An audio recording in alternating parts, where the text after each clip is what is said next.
اگر آپ کو یہ ویڈیو پسند آئی ہو تو ہمارے چینل کو سبسکرائب کریں، ویڈیو کو لائک کریں، کمنٹ کریں اور دوسروں کے ساتھ شیئر کریں۔ ہم سب کا channel Christ community Catholic T V. باپ اور بیٹے اور روح القدس کے نام میں آمین۔ ایسٹر کے چھٹے اتوار کی تلاوتیں۔ آج کی پہلی تلاوت رسولوں کے اعمال اس کے 8ویں باب کی 5ویں سے 8ویں اور پھر 14ویں سے 17ویں آیات مقدسہ۔ اور فیلبوس سامریا کے ایک شہر میں جا کر لوگوں میں المسیح کی منادی کرنے لگا، اور ان کرشموں کو سن کر اور دیکھ کر جو فیلبوس دکھاتا تھا، لوگ اس کی باتوں پر بلا اتفاق متوجہ ہوئے، کیونکہ بطیروں میں سے جن میں ناپاک روحیں تھیں وہ بڑی آواز سے چلا کر نکل گئیں، اور بہت سے مفلوج اور لنگڑے شفا یاب ہوئے۔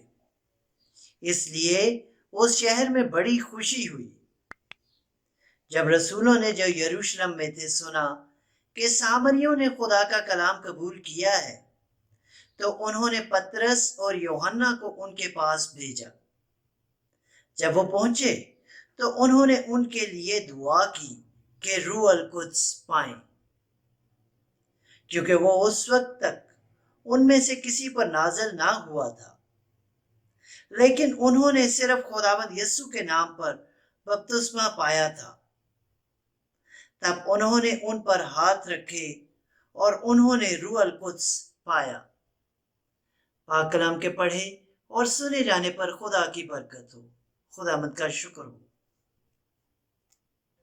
آج کی دوسری تلاوت پہلا پترس اس کے 3 باب کی 15ویں سے 18ویں آیات مقدسہ۔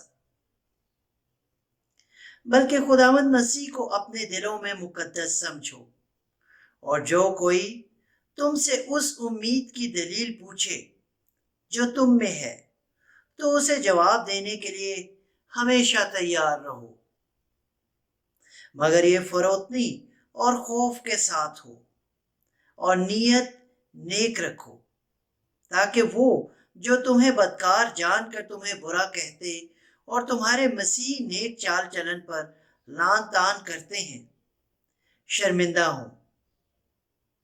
کیونکہ اگر خدا کی مرضی یوں ہی ہو تو نیکی کرنے کے سبب سے دکھ اٹھانا بدی کرنے کے سبب سے دکھ اٹھانے سے بہتر ہے۔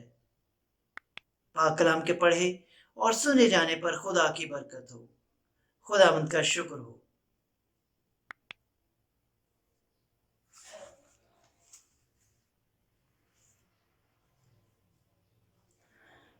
انجیل مقدس بمطابق مقدس یوحنا۔ اے خداوند تیری تمجید ہو۔ اس کے 14ویں باب کی 15ویں سے 18ویں آیات مقدسہ۔ اگر تم مجھے پیار کرتے ہو تو میرے حکم مانو، اور میں باپ سے درخواست کروں گا اور وہ تمہیں دوسرا وکیل بخشے گا کہ ابد تک تمہارے ساتھ رہے، یعنی روح الحق، جسے دنیا پا نہیں سکتی، کیونکہ نہ اسے دیکھتی ہے اور نہ اسے جانتی ہے، لیکن تم اسے جانتے ہو، کیونکہ وہ تمہارے ساتھ رہتا ہے اور تم میں ہوگا، اور میں تمہیں یتیم نہ چھوڑوں گا، میں تمہارے پاس آؤں گا۔ ابھی تھوڑی دیر باقی ہے کہ دنیا مجھے پھر نہ دیکھے گی، لیکن تم مجھے دیکھتے رہو گے، کیونکہ میں زندہ ہوں، تم بھی زندہ رہو گے۔ انجیل مقدس کے وسیلہ سے ہم سب کی خطائیں معاف کی جائیں۔ اے مسیح تیری ستائش ہو۔ اگر آپ کو یہ ویڈیو پسند آئی ہو تو ہمارے چینل کو سبسکرائب کریں، ویڈیو کو لائک کریں، کمنٹ کریں اور دوسروں کے ساتھ شیئر کریں۔ ہم سب کا channel Christ community Catholic T V.